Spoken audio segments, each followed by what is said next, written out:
मैं जाट हूँ। सनी देओल की जाट दिखाई हूं मैं, और मैं तो देखो यही कहूंगी कि जो मैं सोच कर गई थी काफी हद तक मुझे वैसा ही मिला है।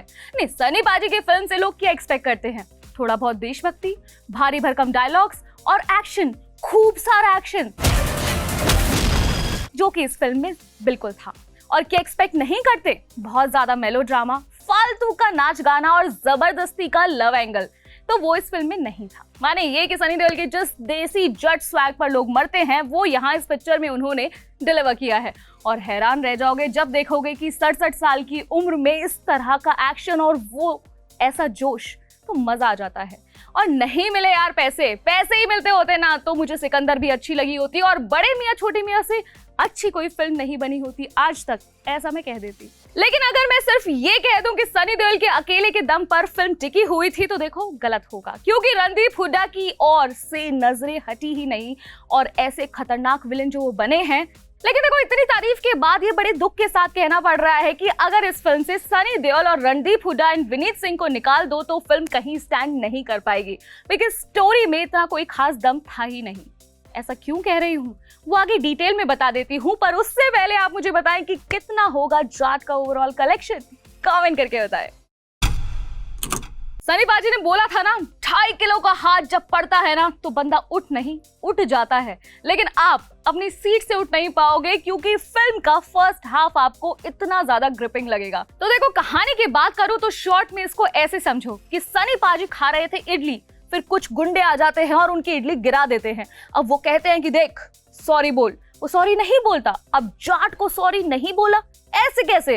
फिर सनी पाजी करते हैं उनकी बहुत धुलाई और वो गुंडे कहते हैं कि उसका उस्ताद तो कोई और है, तो जाट उनको ले जाता है उस उस्ताद के पास, वहां उसकी भी धुलाई करते हैं और वही कहानी सुनाते हैं इडली वाली और कहते हैं सॉरी बोल। वो कहता है कि तू जानता नहीं मेरे ऊपर किसका हाथ है, तो वही सनी पाजी कहते हैं कि चल भाई उसी के पास ले चल, वही सॉरी बोलेगा। और ऐसे करते करते वो पहुंच जाते हैं रणतुंगा के पास, जो कि असली विलेन है। हाँ, सेंस तो नहीं बन रहा लेकिन हंसी जरूर दिला रहा था ये सीन, क्योंकि इस पूरे सीक्वेंस में सिर्फ पाजी ने ना लोगों को धोया है और खूब धोया है, या अपनी वो इडली वाली कहानी सुनाई है। और धोया भी कोई हल्के में नहीं, मतलब ऐसा धोया है कि एक घूसा मार रहे थे और बंदे उड़ के जा रहे थे। लेकिन ये सब बिलीवेबल लगता है क्योंकि सनी देओल है सामने, वरना कोई और हल्का फुल्का एक्टर इस तरह करता तो बहुत ही फेक लगता। बट सनी देओल का ऑरा ही ऐसा है कि आपको लगेगा कि जो हो रहा है भाई सही हो रहा है। और वैसे भी कितनी बार बताया आपको कि इस तरह की फिल्मों के लिए आप अपना दिमाग घर पर ही छोड़ के जाइए, क्योंकि आपको फिल्म अच्छी लगेगी। और देखो मैं बीच में लाना तो नहीं चाह रही थी, लेकिन जो चीजें लोग सिकंदर से एक्सपेक्ट कर रहे थे वो जाट में मिल गई। अच्छा एक्शन, तगड़ा विलेन एंड नो नॉनसेंस पंती, सीधे मुद्दे की बात। और विलेन से याद आया कि रणतुंगा के कैरेक्टर में रणदीप हुड्डा ने जान डाल दी है। मतलब अब बॉलीवुड एंड इवन साउथ को एक नया और तगड़ा विलेन मिल गया है।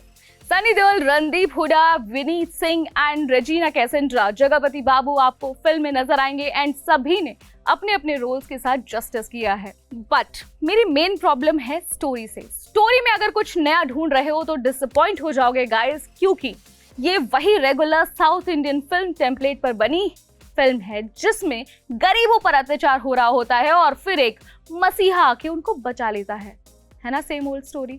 गोपीचंद बिलियानी भाई, we love your massy zone, but ये बार बार ऐसा लग रहा था कि आप गूगल पे मसाला मूवी ट्रोप्स लिख कर सर्च कर रहे हो और तब अपनी स्क्रिप्ट लिख रहे हो। सिनेमेटोग्राफी डिसेंट है, एक्शन सीन्स में थोड़ा ज्यादा स्लो मो यूज किया गया है, मतलब हर रोज की जिंदगी भी इतनी स्लो नहीं चलती है जितने ये शॉट्स थे। म्यूजिक में थमन ने बहुत बढ़िया काम किया है, बहुत ज्यादा गाने नहीं हैं और जो कि बढ़िया बात है, फिल्म का पेस खराब नहीं होता है एंड बीजीएम भी काफी ज्यादा अच्छा है। स्पेशली मुझे रणदीप हुड्डा का बीजीएम बहुत ज्यादा सही लगा।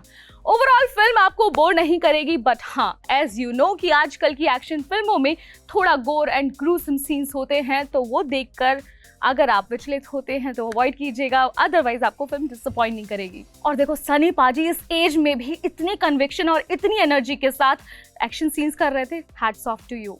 कमाल है भाई, मजा आ गया। देखो मेरी तरफ से जाट को 5 में से 3 स्टार। मैं स्टोरी से और थोड़ा ज्यादा एक्सपेक्ट कर रही थी, इसलिए आधा स्टार उसी वजह से मैंने काट लिया। बाकी आपको ये फिल्म कैसी लगी कमेंट में जरूर बताइए और ऐसे ही मजेदार रिव्यूज के लिए हमारे चैनल को फॉलो करें और मुझे भी। I'll see you in the next video. Bye bye. Ta-da.